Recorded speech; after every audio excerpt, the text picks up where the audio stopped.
Subscribe कीजिए Aspire IAS channel को और बेल आइकन को दबाइए लेटेस्ट वीडियो सबसे पहले देखने के लिए। Welcome all the viewers to the Aspire YouTube channel. Today with us, our student Jagdish is there. This year he scored a very wonderful rank and most probably he will get IPS, Indian Police Services. Presently he is working in Karnataka Administrative Services as a SDM. So he's already had good amount of experience in the administrative services and how to crack it. This session we are recording particularly for those people who belong to rural India, rural Karnataka, rural Maharashtra, and they are having some vague ideas about this preparation, and they are coming in the trap of shortcuts as well as commercialization of education. So our session in this regard is a perception breaking session with the help of Jagdish.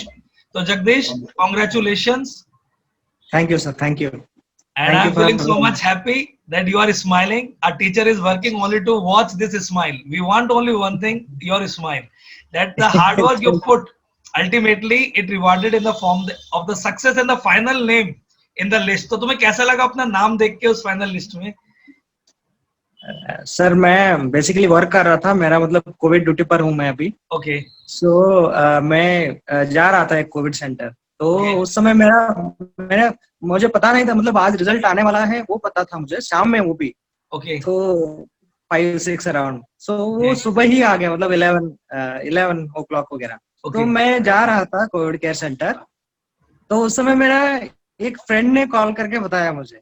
तो मुझे तो मतलब उस time तो मेरा मतलब 440th rank, मैं expect किया था कि मतलब अच्छा रैंक आएगा, कि 440th मेरे लिए अच्छा ही है, मतलब जो मैं प्रिपरेशन किया था और लास्ट टाइम से। तो उस समय तो मतलब मेरा रोना निकल पड़ा है सर। मतलब मेरा जो माय रोल मॉडल्स है वो मेरा पेरेंट्स है सर। Very good. तो इसीलिए मतलब उनको कॉल किया मैं इमीडिएटली कि हो गया 440th रैंक आ गया। मतलब उनको भी मतलब बात करने के लिए मतलब इतना तड़पा रहे थे वो, मतलब बात ही नहीं आ रहे थे उनके मुंह से। तो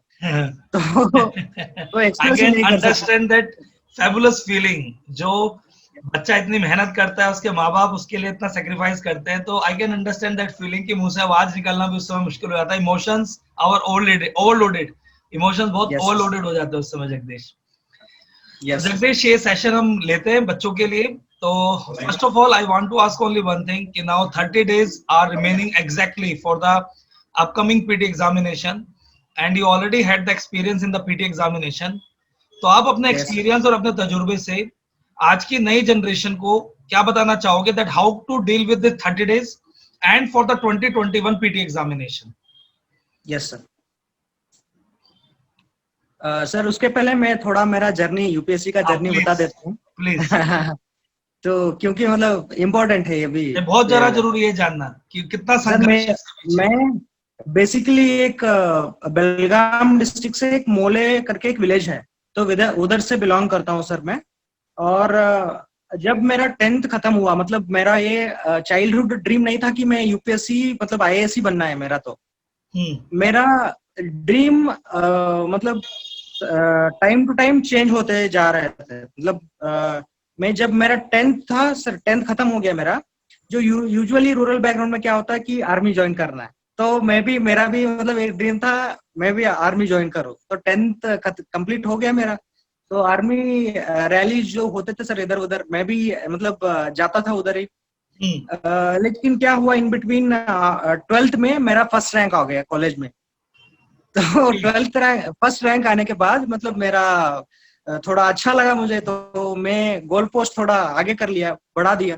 तो कॉमर्स किया मैं सर, कॉमर्स हुआ था मेरा। ओके। और मैं एक अच्छे कॉलेज में, मतलब हमारे डिस्ट्रिक्ट में ही वो सिटी होता है, बेलगाम सिटी में ही अच्छा कॉलेज में बीकॉम करने लगा सर मैं स्टार्ट। तो उस समय जो उधर सब लोग मतलब सीए कर रहे थे, तो मैं भी बीकॉम के साथ सीए करने चला सर। फाउंडेशन, मतलब हाँ सर, फाउंडेशन कोर्स सीपीटी किया सर, वो क्लियर हो गया। तो इस बीकॉम के साथ ही मतलब उसके बाद सीपीटी के बाद आईपीसीसी होता है। तो आईपीसीसी भी मतलब बीकॉम लास्ट ईयर सेमेस्टर का और आईपीसीसी का एग्जाम एक ही दिन था सर हमारा। मतलब मॉर्निंग इवनिंग सेशन होता था, वो आफ्टरनून सेशन। तो डेली चलता था, और बीकॉम के लास्ट सेमेस्टर तक मेरा आईपीसीसी भी कंप्लीट हो गया सर, वो भी क्लियर कर दिया मैंने। लेकिन इसी बीच में क्या हुआ था, एक मेरा फादर एक ड्राइवर थे सर पहले, मतलब मेनली एक शुगर फैक्ट्री में ड्राइवर थे। तो जब इलेक्शन ड्यूटी होता है ना सर, यूजुअली 2013 में इलेक्शन था सर हमारे स्टेट में। तो उस समय मेरे फादर को बुलाए गए थे एज अ ड्राइवर। तो मेरे फादर के गाड़ी में एक आईएएस ऑफिसर जो ऑब्जर्वर करके आते हैं सर इलेक्शन ड्यूटी का, तो उस समय वो आईएएस ऑफिसर आए थे सर। तो मेरे फादर ने मुझे भी मिलवाया, मतलब कैसे होता है ये, उन्होंने बताया कि हाँ आप सीए मत करिए, मतलब आपका एबिलिटी है कि आप आईएएस कर सकते हो, आईएएस में ऐसे होता है, उनका roles responsibility decision making powers इतना होते हैं और इतने लोगों को आप इम्पैक्ट कर सकते हैं। तो मेरा गोल पोस्ट फिर से चेंज हो गया सर उधर से, तब से, मतलब जब मेरा डिग्री कंप्लीट हो गया। तो बहुत अच्छा हुआ ना कि तुम सीए करते तो कहीं पर अभी जॉब कर रहे होते। अब तुम्हारा गोल जब चेंज हुआ तो तुम एसडीएम भी बन गए और now you are becoming an IPS. Yes sir.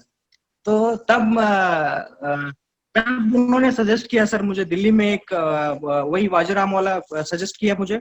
तो मैं 2013 में, मतलब मेरा फादर तो एक ड्राइवर था सादा, और हमारा 2 एकड़ खेती है सर, उसी में सब काम चलता है हमारा। अभी तो मेरा फादर भी रिटायर्ड हो गया। तो उस समय हम लोन लिए थे, मतलब इनिशियली हम पेमेंट बेस पर ही आए थे। उस समय लोन लिया और दिल्ली चले गए सर, मैं दिल्ली चला आया। और उसके बाद 1 साल 2014 में मैं फर्स्ट प्रीलिम्स दिया सर, उस समय तो नहीं हुआ। और 15 में और 16 में क्लियर हो गया सर प्रीलिम्स मेरा, प्रीलिम्स क्लियर हो गया, मेंस लिखा नहीं हुआ मेंस। और अगेन 17 में मेरा प्रीलिम्स ही नहीं हुआ सर, प्रीलिम्स नहीं हुआ। उस समय मेरा स्टेट पीसीएस का इधर आ गया था सर फॉर्म, और एग्जाम भी आ गया था। तो स्लाइटली, मतलब एक 5-6 महीने में डाइवर्ट किया स्लाइटली स्टेट पीसीएस पर।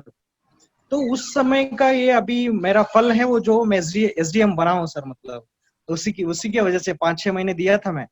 तो उसके बाद उधर ही छोड़ के 2017 एंड में फिर से मैं यूपीएससी तैयारी करने लगा। और उसके पहले मेरा ऑप्शनल एक कॉमर्स एंड अकाउंटेंसी, मैंने लिटरेचर किया था मैं सर, क्योंकि 2015 और 16 में मुझे उसी में दिक्कत आ रहा था और मार्क्स भी अच्छे नहीं आ रहे थे उसमें।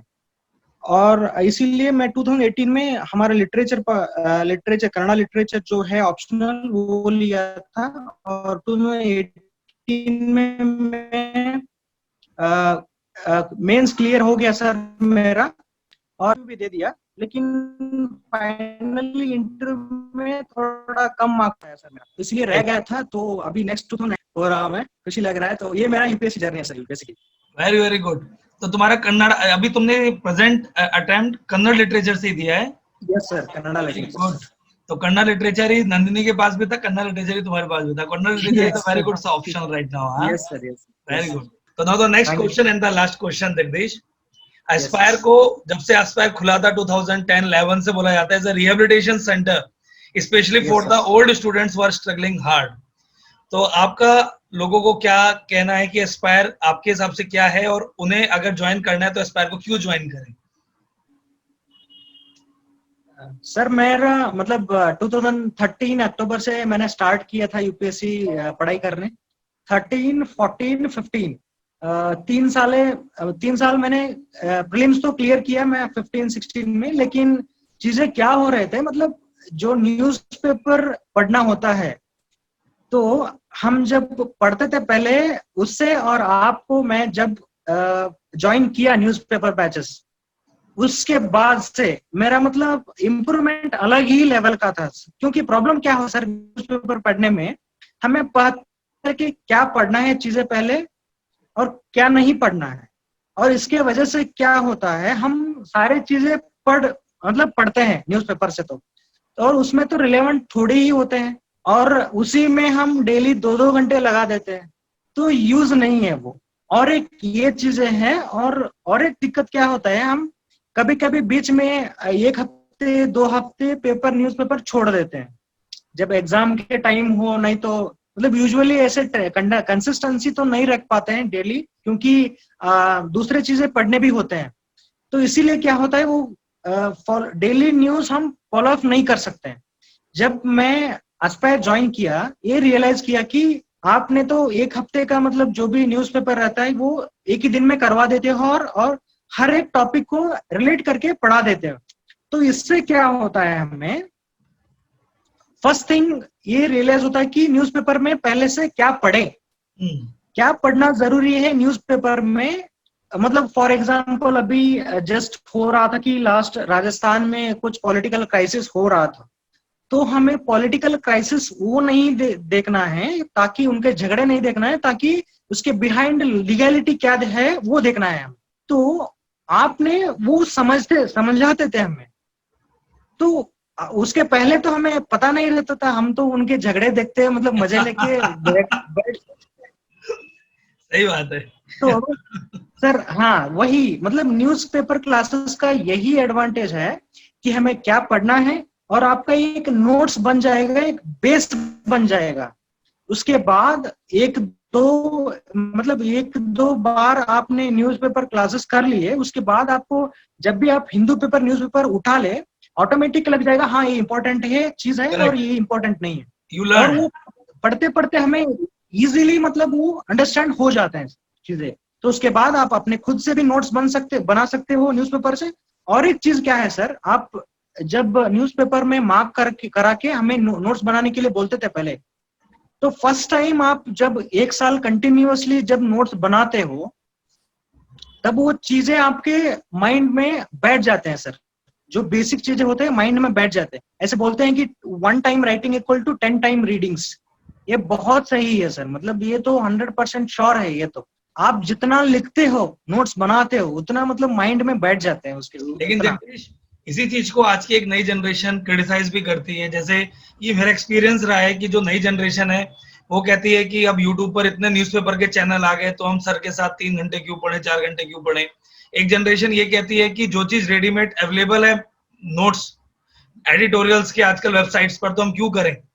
तो मेरा हमेशा से मानना रहा है, जो तुमने माना है, तो तुम क्या बोलोगे कि ये जो आजकल ये जो नए नए प्लेटफॉर्म आ रहे हैं शॉर्टकट्स के, जो बच्चों को दे देते हैं, और एस्पायर में जो कराया जाता है, तो तुम्हें क्या लगता है कि क्या अंतर है दोनों में और क्या क्वालिटी होनी चाहिए। सर मेरा मतलब ऑलमोस्ट फ्रेंड्स जो भी ऑलरेडी सेलेक्ट हुए हैं, तो मैं जो भी मेरा फ्रेंड्स अभी सेलेक्टेड हुए हैं, पहले भी हुए हैं, तो उनका सर्वे करके मैं बता सकता हूं कॉन्फिडेंटली कि जिनका रेशो जो नोट्स बनाया है और कंटिन्यूअसली जितना हार्ड वर्क किए हैं नोट्स वगैरह बना के, उनके परसेंटेज ऑफ सक्सेस रेशो बहुत ज्यादा है। आपने अगर किसी को टॉपर को भी ले लें, अगर 10 लोग हैं उसमें 1-2 लोग ऐसे रहते हैं कि जिन्होंने कोई नोट्स बनाया नहीं रहता है, और बाकी 7-8 लोग ऐसे रहते हैं कि वो नोट्स बनाए हैं। तो मतलब अपने अपने होता है किसी का वो। लेकिन आप अगर रिस्क नहीं लेना चाहते हो, हार्ड वर्क से मतलब आपका सक्सेस रेट बढ़ाना चाहते हो, तो it is a humble advice to कि you just go ahead with notes making, that's it sir. तो अपना अपना खुद का भी होता है, लेकिन जी जो लोगों का सीरियस प्रिपरेशन कर रहे हैं, जो लोग जो इस वो लोगों को ये सीरियस एडवाइस है सर। क्योंकि मैं ऑलरेडी मतलब देख चुका हूँ कई रैंकर को, तो उनका ये मानना है कि हाँ नोट्स बनाना बहुत इंपॉर्टेंट है। तो इसीलिए मैं एडवाइस करूंगा स्टूडेंट्स को, just go ahead with notes making sir. ठीक है, now the last message to the students regarding what exactly they can do and they cannot feel demotivated, and if the success is not coming, even then they should strike hard. So what is your last message to all the students? Sir मेरा last message तो यही रहूंगा कि UPSC के लिए talented लोग तो आते ही आते हैं, क्योंकि हम देखा जाए तो ऑलमोस्ट जो भी लोग आते हैं वो तो टैलेंट की कमी ही नहीं है यूपीएससी में। तो यूपीएससी में जो लोग सक्सेस होते हैं उनका पास एक क्वालिटी रहता है, वो है patience, hard work and consistency. ये अगर 3 चीजें है आपके पास तो आप एग्जाम को क्लियर कर पाओगे, क्योंकि टैलेंट तो सबके पास है, अभी तो वही लोग आ रहे हैं प्रिपरेशन करने। तो मेरा एक एडवाइस यही है, आप 1 अटेम्प्ट दे दो, 2 अटेम्प्ट दे दो, अगर नहीं हो रहा है तो आपको आप एनालाइज करो कहाँ पर आप फेल हो रहे हो, कहाँ पर फेल हो रहे हो एनालाइज करो, और एक ऐसे गुरु को ढूंढो आपको गाइड कर सकते एंड तक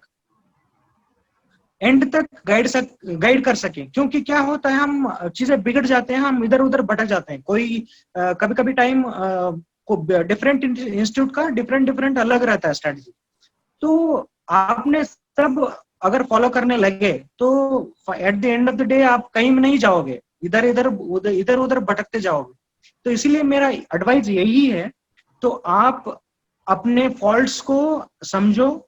मतलब अगर एक अटेम्प्ट 2 अटेम्प्ट में नहीं हो रहा है तो आपको फॉल्ट्स को समझो, उसको क्या करो, रेक्टिफाई करो। रेक्टिफाई ऐसे करना है कि सजेशन ले लो किसी बेस्ट फ्रेंड से जो भी ऑलरेडी सिलेक्टेड है, नहीं तो जो भी आपको लगे अच्छे हैं इस फील्ड में, उनसे आप सजेशन ले लो। सजेशन लेके उसको ही मतलब क्या करो, एग्जीक्यूट करो जो भी है आपका स्ट्रेटजी, नई स्ट्रेटजी। और कभी कभी ये होता है, मेरा ये 6th अटेम्प्ट है सर 6 साल में, और मेरा कभी मतलब मैं तो बहुत पुअर बैकग्राउंड से आता हूँ, तो फाइनेंशियल प्रॉब्लम तो आता ही आता है, और पब्लिक से भी प्रेशर रहता है। जब तक आप पब्लिक का प्रेशर, तो आप भूल ही जाना चाहिए जो भी कुछ भी हो जाए।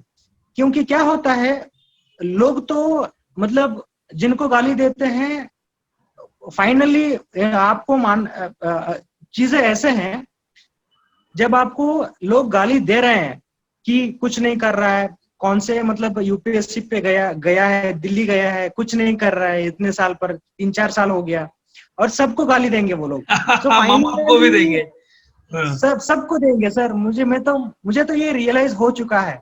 तो फाइनली जब रिजल्ट आ जाएगा, एक बम फट जाएगा उसमें, और ये लोग सबसे पहले तुम्हारी तारीफ करेंगे उसके बाद। यस सर, मतलब ऐसे तारीफ करते हैं लोग, मतलब आपको उस समय लगेगा कि आपका 6 साल का जो मेहनत था आप भूल जाओगे। मतलब कितना मेहनत किए थे आप, उसके वो सक्सेस के ऊपर, वो खुश के ऊपर कुछ नहीं होता है सर। तो आपका माइंड में ये रहना चाहिए कि सिविल सर्विस एक अच्छा अपॉर्चुनिटी है लोगों को सर्व करने के लिए। यही एक मोटिवेशन रहना चाहिए आपको। और ये भी है कि आपका ऑलरेडी एफर्ट डाल चुके हैं पीछे 1-2 साल के लिए, और वो एफर्ट वेस्ट नहीं जाना चाहिए। और आपके माँ बाप भी आपके लिए बहुत हार्ड वर्क कर रहे हैं, वो भी आपको माइंड में रहते हुए आपको ये मोटिवेशन लेना है कि हमें करना ही करना है, और आप करते रहें तो आपको जरूर आपको सक्सेस मिलेगा। यही एक मेरा फाइनल एडवाइस है आपके लिए।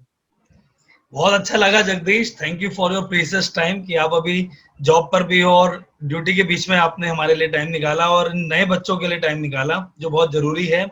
क्योंकि अब आप एक रोल मॉडल हो। मैं एक शिक्षक हूँ, I am a master, I am a guru for the last so many years, लेकिन जब आप बोलोगे तो नए बच्चों को उसका ज्यादा इम्पैक्ट पड़ता है। तो thank you so much Jagdish, and we will see you soon in Delhi. और उसके बाद फिर है ना, आपको हम बधाई देंगे और आपके साथ बातचीत करेंगे। Thank you so much for your precious time, good wishes from the whole Aspire team. Thank you so much Jagdish, thank you so much, God bless you, God bless you. Thank you.